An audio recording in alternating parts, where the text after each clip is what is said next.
bonjour. Bonjour François. Voilà, toujours un plaisir de venir dans ton restaurant. Partagez. Voilà, il y a quelques temps, tu m'as parlé des problèmes que tu avais avec Incité. C'était une histoire, je crois, de cheminée et de ventilation. Alors, Tout à fait. Où est-ce que tu en es de cette affaire?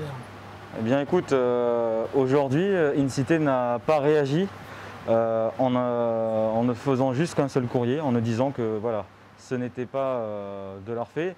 En retournant la situation, en nous disant que voilà, si les conduits étaient obstrués, c'était à nous de les faire vérifier. Or, nous, au mois de novembre dernier, donc même avant, au mois de septembre, quand on a fait nettoyer les conduits, on a demandé à notre avocat d'adresser un courrier parce que quand on a ouvert les conduits pour nettoyer, faire les entretiens et vérifier si tout était aux normes, on a reçu à peu près 200-250 kg de gravats sur la tête et des morceaux de pierre énormes. 3 grands bacs poubelles remplis. Hein. D'accord. Et il s'avère que la cheminée a été démolie. Voilà. Alors, ce qu'il faut bien expliquer, c'est que tu es locataire d'un local au rez-de-chaussée, dans un immeuble. Voilà, tu as un local commercial, dans un immeuble qui est propriété d'Incité. Incité, c'est la société d'économie mixte de la ville de Bordeaux. Tout à fait. Voilà. Et bien sûr. Avec qui nous avons toujours eu d'ailleurs de très bons rapports. Ah bon Je parle de la ville, hein, notamment. Ah oui, d'accord. Et normalement, tu utilisais la cheminée pour évacuer les gaz brûlés, etc. Et évacuer les odeurs du restaurant. Tout à fait. Voilà. Et brusquement, tu t'es retrouvé avec une cheminée obstruée et tu as découvert des gravats dans la cheminée. On s'est aperçu que le tirant d'air fonctionnait très mal. Donc on a dit c'est quand même bizarre, donc on a fait vérifier. Et c'est là où on a vu effectivement qu'il y avait ces gravats. Aujourd'hui, le problème étant, c'est que c'est dangereux. On aurait pu s'intoxiquer. Ça aurait pu également mettre le feu. Oui. Donc il y a une mise en danger quand même flagrante. Hein. Qui a bouché la cheminée? Alors, c'est le bailleur aujourd'hui qui l'a fait. Alors, ce n'est pas le bailleur lui-même, mais par l'intervention d'une société. Cette société-là aujourd'hui, est-ce qu'elle a évacué les gravats ou est-ce qu'elle les a évacués dans la cheminée? A priori, ça serait plutôt dans la cheminée. Alors, et en plus, aujourd'hui, par contre, le bailleur a fait obstruer la cheminée. Il y a une plaque. Ah oui, d'accord. Voilà. Alors, maintenant, je commence à comprendre. Incité a fait démolir la cheminée, enfin au moins ce qu'on appelle la souche, ce qui est au-dessus du toit. L'entreprise a mis les gravats de la démolition dans le conduit de cheminée lui-même, et ensuite Incité a fermé le... Il y a une plaque, voilà. Il a mis une plaque, d'accord.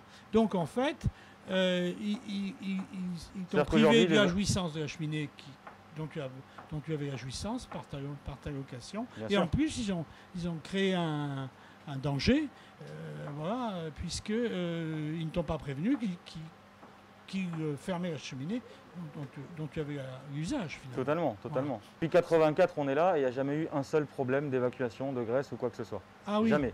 D'accord. En plus de 40 ans, on n'a jamais eu un problème technique. Pas d'incident, pas d'incendie, rien. Au fond, vous êtes d'anciens locataires et Incité a racheté, c'est ça? Totalement. D'accord. Incité a racheté l'immeuble à votre ancien propriétaire, c'est ça? Non, Incité a préempté. Nous rachetions l'immeuble et Incité a préempté. Ah, d'accord. Il s'est substitué à vous. Vous aviez acheté l'immeuble et Incité s'est substitué à vous dans l'achat. Totalement. Donc en fait, vous avez aussi eu un préjudice de ce côté-là. Parce que vous espériez, je pense, comme ancien locataire, devenir propriétaire de l'immeuble. Bien sûr, totalement. Et Incité a acheté l'immeuble à votre place. Quoi. On ne peut pas se permettre, d'un point de vue technique, de laisser une cheminée obstruée par laquelle toutes les graisses doivent passer, toutes les évacuations de graisse. Oui, c'est dangereux, on pourrait s'intoxiquer. Mais pourquoi sont-ils de mauvaise volonté? Pourquoi vous se comportez comme ça? C'est une très bonne question. Je pense que la raison est pécuniaire, tout simplement. Vous pensez qu'ils trouvent que le loyer n'est pas assez élevé? Bien sûr. Ah oui, ils vous faire partir, c'est ça? Très probablement. C'est pas très beau. C'est très moche.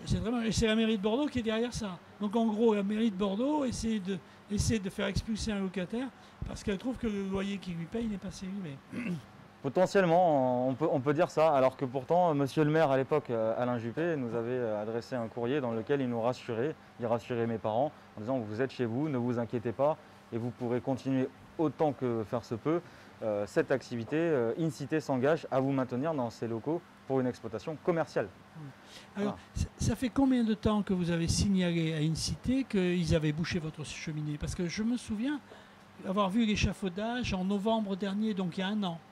Ouais. Un an et quelques mois. Alors ça s'est passé très certainement leur intervention pendant le confinement. Donc effectivement pendant le premier confinement. Non, ça s'est passé avant. Avant? Oui, parce que moi quand je suis passé, j'ai vu l'échafaudage et j'ai vu qu'il n'y avait pas de panneau de déclaration préalable de travaux, ce qui est obligatoire. Oui. Donc j'ai fait une photo, j'ai la date et la photo qui montre qu'une cité a fait un chantier sans respecter les règles d'urbanisme. Voilà. Et donc c'était en novembre. Et nous c'est dans les semaines qui suivent. Et vous l'avez signalé, donc la ventilation ne marchait plus. Bien sûr. Et depuis ce temps-là, donc depuis un an, ils n'ont rien fait. Alors on les a relancés parce que nous, entre-temps, il y a eu le confinement, on a dû arrêter de travailler. Oui. Donc on a tout arrêté pendant plusieurs mois, comme tout le monde d'ailleurs. Oui. Et une fois qu'on a repris notre activité, on s'est dit, il y a quand même un problème. Ça fonctionne de moins en moins bien. D'accord. Il y a quelque chose, ça fonctionne mal. On avait beau tirer, faire changer, réviser, nettoyer les moteurs d'aération haute, il y a un problème. Donc on a terminé par faire ouvrir. Parce qu'on ne pouvait pas rester en fumée et s'asphyxier. D'accord. Et c'est là où on s'est aperçu, alors, entre le confinement et tout ce qui s'est passé, ça a mis forcément plus de temps. Et donc vous les avez avertis à peu près à quelle date? On les a avertis à la rentrée. Donc en gros, il s'est passé... septembre? Oui, il s'est passé 3-4 mois entre deux. Et depuis, ils n'ont rien fait? Rien du tout. Oh, c'est pas très correct. Normalement, un propriétaire devrait être un peu plus diligent. Surtout qu'ils sont en faute. Surtout qu'il y a une obligation de délivrance. On essaie de faire en sorte de plaire au bailleur. Parce qu'aujourd'hui, voilà, on doit composer avec lui. Une cité, c'est notre bailleur. On veut faire en sorte qu'il y ait de très bonnes relations. Ils sont venus la dernière fois, on a échangé nos numéros de téléphone. Je leur ai donné mon numéro en disant, voilà, mes parents, bon, ils sont joignables, mais je suis plus joignable qu'eux. S'il y a besoin, vous n'hésitez pas. On peut échanger pour qu'il y ait un canot d'échange. Qu'il y ait des canaux d'échange. Oui. Et la seule réponse que j'ai eue de leur part suite à cette discussion, c'est l'arrivée d'un huissier. Ah. Voilà, pour constater que les locaux n'étaient absolument pas utilisés. Et que nous n'avions pas le droit d'ouvrir un magasin, alors que nous sommes locataires d'un local commercial et d'un magasin. Voilà, voilà, c'est la réponse que j'ai eue, alors que j'ai fait signe et preuve, j'espère, d'intelligence du moins. Et peut-être ont-ils pris ça pour de la faiblesse, je ne sais pas. D'accord. Donc en fait, vous me dites, j'essaie d'avoir de bonnes relations avec eux, je suis un professionnel, j'essaie de travailler dans de bonnes conditions, j'essaie d'avoir de bonnes relations avec mon bailleur, et les réponses que j'ai, c'est au fond des tracasseries, puisque vous m'avez parlé des histoires de normes, etc., qui sont venus vous demander de faire des améliorations. Et d'autre part, carrément des voies de fait, puisqu'ils vous ont bouché votre cheminée d'évacuation. C'est une voie de fait. C'est une voie de fait. Alors après, aujourd'hui, la charge de la preuve appartient à celui qui se plaint. Voilà. Donc à nous aujourd'hui, par l'intermédiaire de notre avocat, il va falloir faire venir un huissier pour constater. Voilà, après voilà, est-ce que c'est intentionnel de leur part? Alors que ça pourrait se faire comme ça. Bien sûr. Après vous savez, on a tous droit au bénéfice du doute et il se peut que l'entreprise qui soit intervenue ait aussi fait les choses moins dans les règles et pour se débarrasser plus rapidement des gravats, les fait sans en avertir une cité. Mais bon, l'un dans l'autre, ce n'est pas nous qui avons mandaté cette entreprise.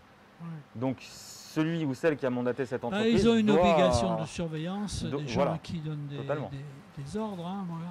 Totalement. Monsieur Xance. Moi je demande juste de pouvoir fonctionner, travailler tranquillement, sans rien demander à personne. Bon, alors en tout cas... On fait même les travaux pour le bailleur, vous voyez, c'est quand même pas mal. On fait des plafonds coupe-feu parce qu'il n'y était pas, donc d'un point de vue assurance, il fallait les faire. Oui, bien sûr. C'est pas forcément à nous de les faire. Et l'obligation de délivrance aussi. Voilà, on a dit, on ne demande rien à personne. On sait qu'on a un loyer très correct, c'est vrai. Mais voilà, on ne demande rien en échange, juste de pouvoir travailler correctement. C'est tout. D'accord. Bon, on va essayer de suivre, de voir ce que ça va donner votre affaire. Nous, en tant qu'association de défense, on va essayer de vous aider, de vous épauler, bien sûr, avec plaisir. Merci. Voilà. Et on vous remercie aussi, parce que ce qu'on mange chez vous est toujours très bon. Voilà. Merci. Des produits frais et faits avec amour, des recettes ancestrales de famille.